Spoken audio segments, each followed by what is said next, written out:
It's the Ali Mac & Co. podcast. Ali Mac & Co. podcast. It's the Ali Mac & Co. podcast. Hello. Thank you for joining us again. If you are on YouTube, don't forget to hit the like and subscribe button. That will be greatly appreciated. And if you are on any of the other platforms, be that Spotify, Apple, iTunes, Amazon, we're on all of them. You Twitter.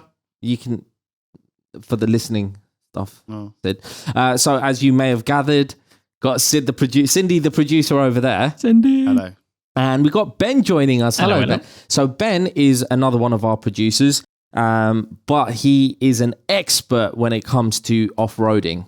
I appreciate that. That's very nice of you. I've heard this from several people, by the way. Oh, I only count as one person. Wow.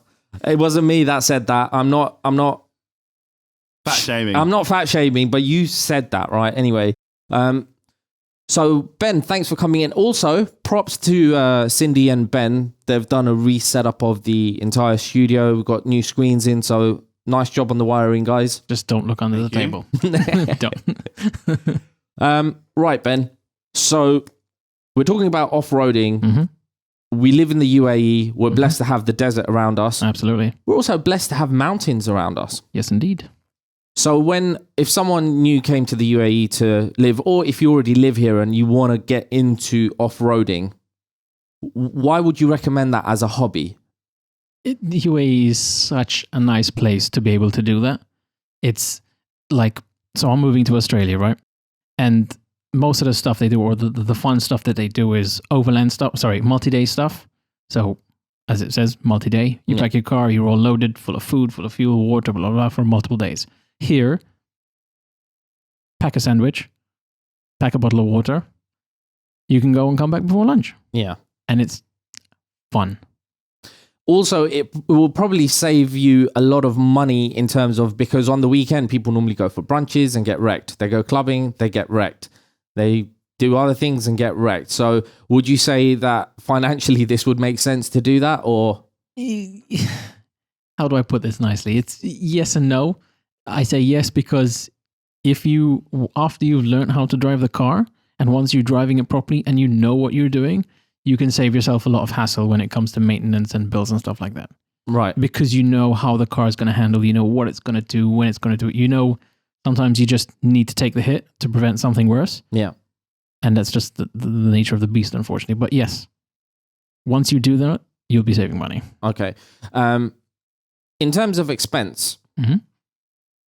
I know this is a very out there question. It's a very broad question. Mm-hmm. What is the sort of initial cost of, say, buying a vehicle with all the trimmings that you need to get yourself off-roading, would you say? For a first time, you know when you first pass your driving test and dad gives you his shitty banger, right? And you smash that about for a year, you get all the penny dents in. Let's say you're a first-time off-roader, you want to go just get a banger that will maybe last you about a year or so. Mm-hmm. What sort of cost am I looking at to go? Normally, it would, what sort of cost would you be looking at? So if you go, so that's probably the best place to start. And the ideal car to start learning how to off-road is a completely stock car. Okay. Bone stock, nothing on it. So you've bought a decent wagon that will last you a year or two, as long as it's structurally okay and the engine's fine, because the dents don't really matter as long as they're not messing about with internal parts. Okay. And you're probably looking at about 10, 20, 15. 15,000. In that ballpark roughly for, it's an old car. It's going to be an old car and you're going to have problems anyway because it's just the way cars are. Right. And the cars have been beaten up by the previous owners. Okay. But to start, bone stock, structurally sound car. Yeah. An old one. Yeah. 15th. And how old are we talking? 4 or 5 years old? No, I'm talking probably 10. Oh, okay. Because you don't want to be. What currency as well? Yeah, well, no, dirhams. Okay. Dirhams. Yeah. Dirhams. So, if you can afford, ideally, if you could afford it, then you can get a brand new car with gap insurance, your proper insurance, and if anything happens, you're covered. Right. Really. Okay. So 15,000 dirhams, that's about £3,000, which is about $4,500 is the right amount to kind of invest in your first. Yeah, so that if you roll it, if you smash a tire, you can take all the hits you want. It's not a problem. Yeah. Whatever. 50, would you say that's a lot of money? How much? No, not at all. Cindy, you learned how to off-road in a brand new JL. Should I tell you? I think it's fair to say that the reason, the way I met you, Ben, was that Cindy took me off-roading and I was very impressed with his abilities. I had no idea. I actually went along for and giggles thinking, we're going to roll here. Oh. My guy was owning the road and I was asking him all these questions. He's like, you should really meet Ben. You should really meet Ben. And I was like, all right, but I can't. We're in the middle of the desert. Lo and behold, no, first of all, every car that we were with got stuck. Yeah. Right? Everyone. Matt's car got stuck. He had to help him out. Who was it? Simon's car, which was a Ford Ranger, got really badly stuck. And then eventually, right at the end, poor Cindy got stuck as well. And then you came in like Desert Batman. I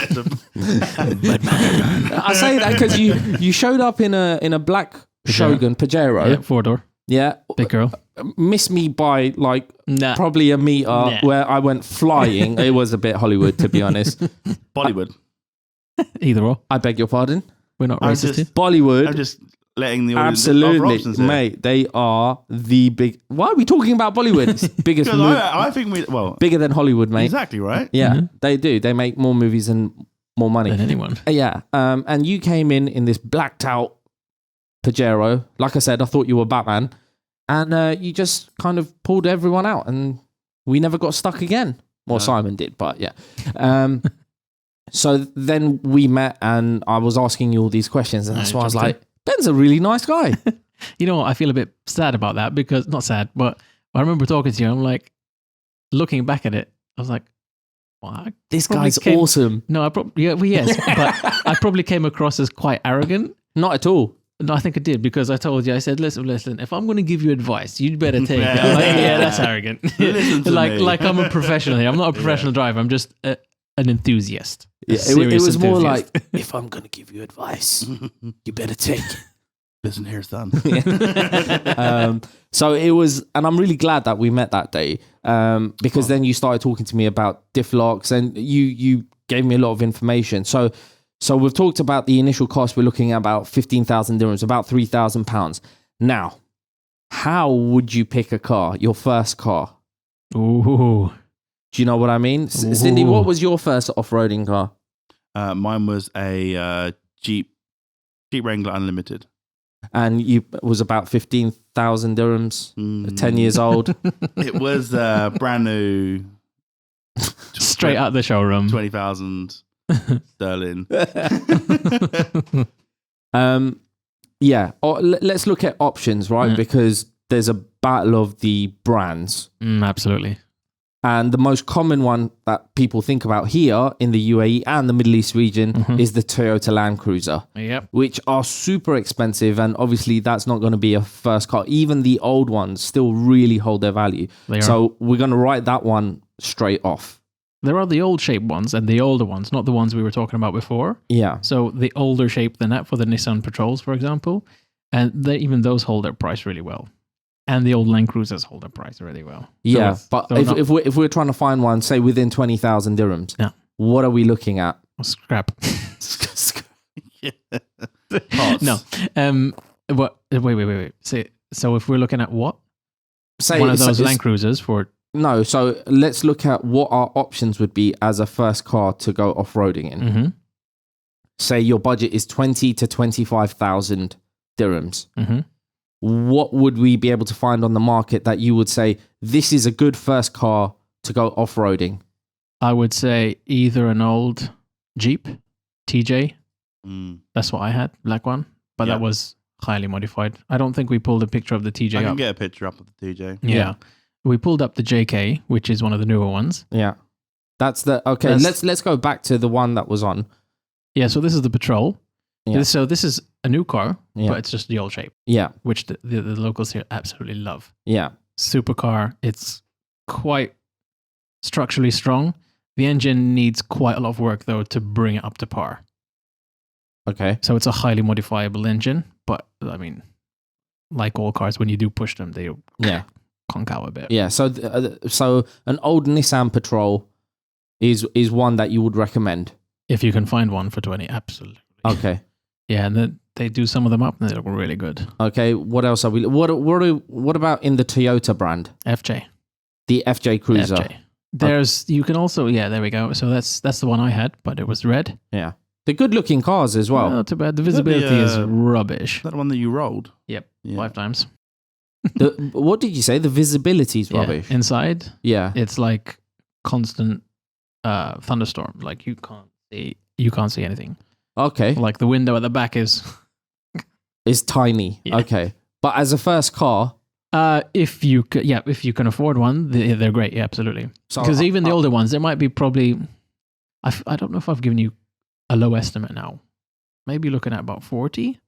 Okay, so we're changing our price. Yeah, but that will last you a bit longer because you could get these like a 2010, right? A 2010 FJ Cruiser. A 2010 FJ Cruiser. I mean, that's so 11 years old. Yeah, they're still running. They got the old engine. They got less electronics to go wrong, but that will probably last you a good couple of years while you're learning. Okay. If you've got that as a second car, And that's without any mods or add-ons or anything like that. no, Okay. you could probably find some that, but you obviously have to look at the car before you get it. But if you're starting, absolutely bone stock. That's the best way to learn. Okay. And then in the Jeep range, because Jeep is very popular here. Oh, super popular. Yeah. Loved by everybody. So these are the 4 doors. These are the new ones, obviously. And you've got the 2 doors. That's So is that the Jeep Wrangler or that's the Jeep Wrangler? Yep, that's the new one. That's the JL. Yeah. It came out 19. 2019 and So 2019. would you say Jeeps are pretty good in terms of value for money because you get a lot for your car? I'd say for your money. Toyota and Nissan are a better value for money. Really? Yeah, they hold their price a lot better than the Jeeps because the Jeeps. So Jeeps would be your cheapest option. Yeah, Jeep would be it. It's also be the one that would probably break down the most as well.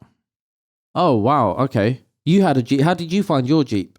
No, I had no issues with my Jeeps. Yeah. Oh, because it was straight out the showroom. Yeah, maybe. We did zip tie bumper. We zipped. Oh yeah. In week one of owning it. Can we cut that from the podcast? Yeah, week 1 of owning it, I ripped the bumper off the back. Okay. And we just basically zip tied it back on, and that's how I sold it. Oh my god. Are you serious? You sold it I sold it back to Jeep as a trade-in, and they didn't even check. It was zip tied on. You can't see it if you're honest. But you wouldn't know. Yeah. That's like one of the reasons, like, what would you choose? Because you said, how would you choose? Yeah. So you go brands, and then all the brands have like a long wheelbase and a short wheelbase. And the longer the wheelbase, like the black one that my brother has, the black Shogun, Yeah. that's it. You need a lot more technique to drive that car because Okay. you're always thinking about the length of the car, right? The So short ones- would you recommend a Shogun as a first car? Or as a car to just go off-roading in generally now, let's say? No? Not really. Okay. Not really. Not really, no. I wouldn't recommend a vehicle that's got the independent suspension. If you wanted to do a once a month camp on a beach, yeah. But if you're going to go into off-roading, no, I wouldn't. Okay. So... I got... Yeah, no, sorry, go on. No, because Sid said independent front suspension. I've got nothing wrong with independent front suspension. They're great. I wouldn't, not for the Shogun. Okay. Well, I mean, the suspension thing is more technical, and we're going to get to that later. Okay. So just to go over, so we're looking at a car that's maybe 10 or 11 years old. We're now upping our budget to about 40,000 dirhams, which is about, it's a lot of money. That's about 8,000 sterling, 12,000 US dollars, right? Yeah.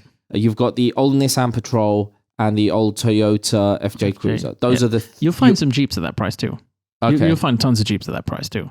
You'll probably find some cheaper ones. The reason I don't kind of recommend the Jeeps because I've had so many friends go through them like... Yeah, because they're a bit like Lego though, right? Yeah, they are. They're interchangeable parts and stuff like that. Very customizable, yeah. Yeah, highly customized. It's the most customizable car you can get here. Because all the other ones, yes, people do make parts, but a lot of them are custom made. Right. So it's a bit of a pain, but... Yeah. So those are your top 3 picks? Heard it from Ben here first cars. Right, I've bought my car. By the way, what is this that we've got on display here? Defender. Yeah. Land Rover. Oh, what, my man's gonna get one of these, one of the newer ones. Hey. I've picked my car. I've got my car. Where do I start? Where do I go? How do I go about getting into the desert and whipping the car about? You've heard it first, ladies and gentlemen. Ali Mac whips himself. He wants to whip the car.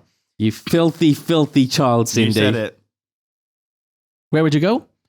What would you do to start? Yeah. Is that what you're saying? Yeah. So I would, first of all, straight at the back, if you've got no experience, I would join a group. Google Off-Road Dubai. Find a group that you kind of resonate with, and they will go through everything with you. Which group did you go with? I started with a group called Almost 4x4. That's a great invitation to a group. Almost. We're almost going off-roading. They go to supermarkets and malls, and they park on the curb. We call those Kudra cruisers. Good. You see the big souped-up Jeep, so Kudra for the extremists is like a little playpen. Yeah, okay. It's nothing. It's like a little crash. So we call Kudra cruisers these big souped-up Jeeps. You see, I'm going off-road. They go to Kudra and they're like, get out of here. What were we saying? Oh yes, to start. Almost. Yeah, so almost. So that's an acronym for Adventurous League of Mountain, Oceans, and Sand Terrain, or something like that. Okay, it's very long, but almost 4x4. It's like and they were super good guys. Okay, they're super good. They go through all the equipment you need. Your driving style, the driving etiquette when you're in a group, the equipment you need, the radios, the flags, the shovels, and they just go through everything so thoroughly, and you go slowly. And how much would something like that cost? It's free, all free. All the marshals do it in their free time. Oh. They're super thankful, and they're so friendly. So you'll stop for lunch. Someone will bring out a massive mat. There'll be like a big pot of food for everybody if you're in the bigger some biryani. Groups. Yeah. And it's just so friendly. They're like, yeah, take whatever you want. Like it's and the teaching time, obviously listening to them for their experience is priceless if you really do enjoy it and you start going out on your own. So there's a variety of these groups available. Yeah. I'm assuming over the Middle East. It's not just Dubai or the UAE we're talking about, I'm sure. No. Yep. Okay. It's free. That's really helpful. Yeah. And I'm assuming if you were to get into trouble, let's say you went out one day, you thought you were Billy Big Nuts now, and you went out and you got stuck, you could probably give him a call to bail you out, probably take a bit of a bollocking. Okay. There is actually a group called U.A.E. Rescue here that does that. Oh. So they help people who have gotten stranded out in faraway places. Yeah. So they've got like teams all over the place. It's all voluntary as well. Oh. Yeah, they're very good. I mentioned quite a lot on social media if you're part of the off-road world, because people get stuck in mud. They get stuck out on trails. They get stuck on big dunes, Maybe we can link these websites onto the YouTube video. On the bottom of the video, yeah. That'll be really, that's super cool, that is. Okay, so you start with this group. They take you out. They teach you everything you need to know. You mentioned they teach you driving styles. Can you explain what you mean by driving styles? A couple of things I mean by that. So we've got the local kind of style. Don't want to offend anyone, but when I was first introduced to off-roading, let's be fair, right? When we say local, we mean the Emiratis or people who have lived here all their life. They're the pros at this. Absolutely. So it's not when we mention locals, we don't mean it offensively or anything. Not. Oh. But yeah, their style is.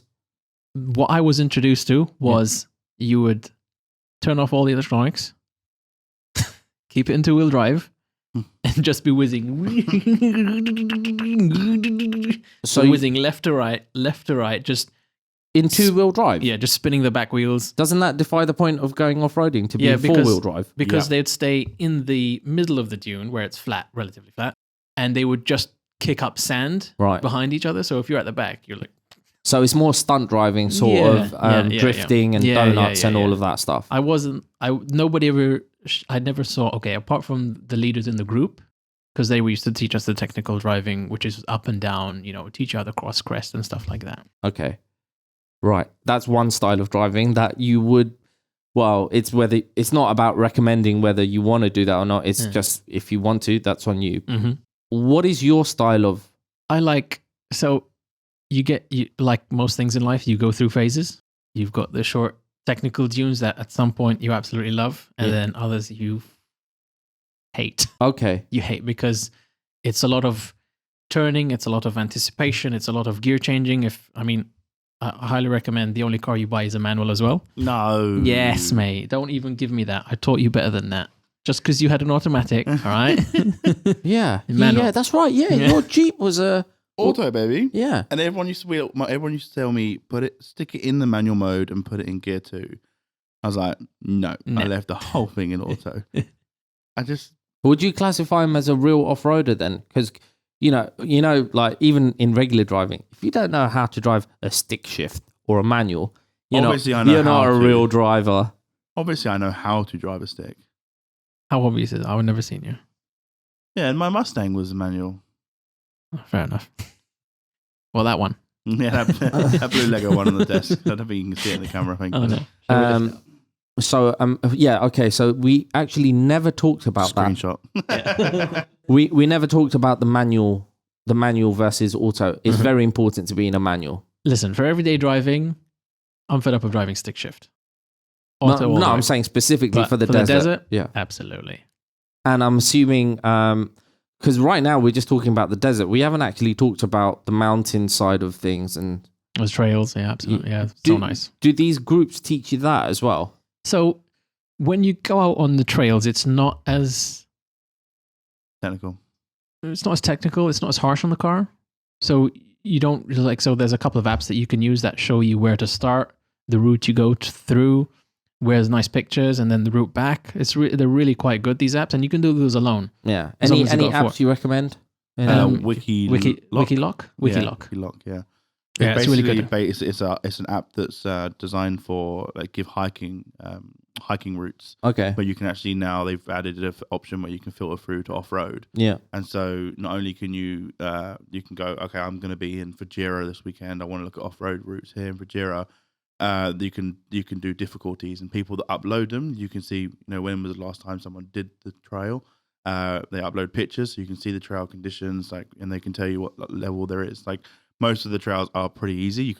We've done it when we thought we were being really cool in a convoy, and then we pulled over for a Nissan Sunny, which is like a sedan, just coming past, and oh, okay, so we're not really off-roading. Yeah, okay. But then there is some, and then you turn a corner and we're climbing a mountain, and when we're 45-degree angle, and it's now we're off-roading. You know what you need now is that picture of you on the wall. Oh yeah, stuck up on the Jazzy and just to confirm. He's in the car on the wall, not sit on the wall. The car is up a hill.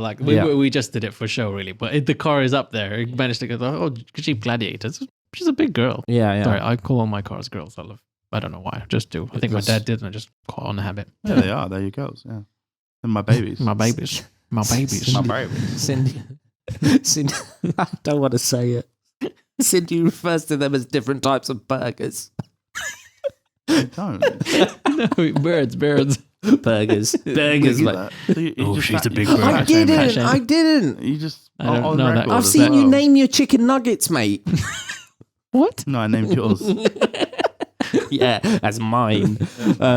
Okay, so right. Okay, that's a lot of information we've covered, and that's just the beginning. Jeez. So that went on for. That's good then. Yeah. I would like to move on to the technicalities in the next episode. Yeah, maybe. To hook you over. But keep you going. Top tips. All right. No, before we get to top tips, how many times have you rolled your car? Oof. Once. Once? What? Yeah. I rolled one car 5 times. In one incident? Yeah. Oh. Yeah. How long have you been doing this? Since 2012. So 9 years. Yeah. How many times have you rolled a car, Cindy? Never. Never? Yeah. Would you say there's a thing between the off-roading community who say if you haven't rolled your car yet, you're not really... Yeah. Unfortunately, yes. Okay. Yes, because I don't agree with that. I'd like one of my top tips is definitely... I'd rather you get stuck. Yeah. You're promoting a worst case scenario here. Yeah, yeah. I Absolutely. know. That's That's stupid. what they, but no, they like that. It's not stupid because I have to cover every aspect of off-roading. Yeah, they So do. one of the things I They have do. to ask is, is that something? I've never heard of do. that. But- Is that a yeah, thing? yeah. But Ben is Bastards. debunking it. Ben is saying, Honestly, I'd Mythbuster. rather you get stuck if you're driving with me any day. I'd rather you get stuck and we pull you out or we call someone to help us out rather than you roll the car and you Yeah. risk injury. yeah, because obviously it's very It's not- dangerous. Yeah, I The mean, remember first- when Jody punctured his tire in a mountain in Rashokema? Jody's your brother. Yeah. Yeah, he Right. punctured his tire in Rashokema, and we had no cell service, and we had no tools to take his wheel off because he's changed his wheels to a third party wheel, and so we didn't have the locking nut. Obviously, you wouldn't think about that. And so it was getting dark, and we're like, what the hell do we do? End up leaving his car on a mounting and having to drive to the nearest town, which is like 30-40 minutes away. Mm. And yeah, like I think I'd rather that experience than experience of rolling Mhm. because then you learn your lesson. Then you kind of like, okay, I need to plan a bit better. And that's why I always think my key points of being off-roading is safety, preparation, Yeah. and then enjoyment. I think we're going to cover that in the next episode, Mhm. though, right? As safety and, like you said, safety Yeah. and prep. Ben, that was like super interesting. I'm still a little bit scared to do it because there's people who've said, "Oh, like let's go off roading with the family and stuff." I'm nowhere there yet. I'm not ready, but I would be keen to actually first buy the car, save up 40,000 dirhams to go and get a car and go and do this. Thank you for that, Ben. If you do have any questions for Ben, you can hit us up on our socials at Ali Mac and Co. We're very active on Instagram. We're not as active on Twitter. Don't look at me. I know. And We're hiring we're also hiring for a social media director. TikTok Sorry, and Ben. Facebook. No, Ben's done an amazing job with the graphics and all of that. Till now. So yeah, hit us up on the socials, and Ben will reply to everything you send. Easy peasy. Yeah, thank you for tuning in. Again, don't forget to like and subscribe if you're listening on YouTube. You can leave us a 5-star rating on iTunes or any of the other platforms. We will catch you for another episode next week. Boom. Pop, pop. Batman. Thanks for tuning in to the Ali Mac & Co podcast. Don't forget to like, subscribe, and switch on notifications.